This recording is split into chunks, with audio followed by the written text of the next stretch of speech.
শুক্রবার স্থানীয় সময় দুপুরের পর উত্তর ইসরায়েলে কয়েক দফায় মুহুর্মুহু রকেট হামলা চালায় লেবাননের সশস্ত্র গোষ্ঠী হিজবুল্লাহ। প্রায় ১৫০ রকেট ইসরায়েলে নিক্ষেপ করা হয়েছে বলে নিশ্চিত করেছে ইসরায়েলি প্রতিরক্ষা বাহিনী আইডিএফ। উত্তরাঞ্চলে সামরিক স্থাপনা লক্ষ্য করে রকেট হামলা চালানোর দাবি করেছে হিজবুল্লাহ। হামলায় কোনো হতাহতের খবর পাওয়া না গেলেও বেশ কয়েকটি স্থানে আঘাত হেনেছে বলে নিশ্চিত করেছে আইডিএফ। বর্তমানে ভূখণ্ডটির উত্তরাঞ্চলে সতর্কতা জারি করেছে নেতানিয়াহু প্রশাসন।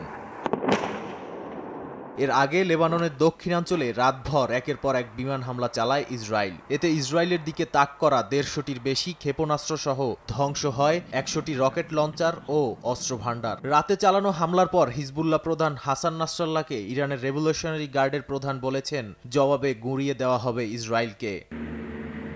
এছাড়া গেল মঙ্গল ও বুধবার পরপর ২ দিনে পেজার ও ওয়াকিটকি বিস্ফোরণের ঘটনায় আতঙ্কিত ছিল লেবাননের বাসিন্দারা। তীব্র নিন্দাও জানান বিশ্ব নেতারা। পেজার বিস্ফোরণকে যুদ্ধ ঘোষণার শামিল বলে আখ্যা দিয়েছেন হিজবুল্লাহর প্রধান। তবে বিস্ফোরণের দায় স্বীকার না করলেও ইসরায়েলি প্রতিরক্ষা মন্ত্রী ইয়োব গ্যালান্ট বলেন, যুদ্ধের নতুন ধাপে পদার্পণ করেছেন তারা।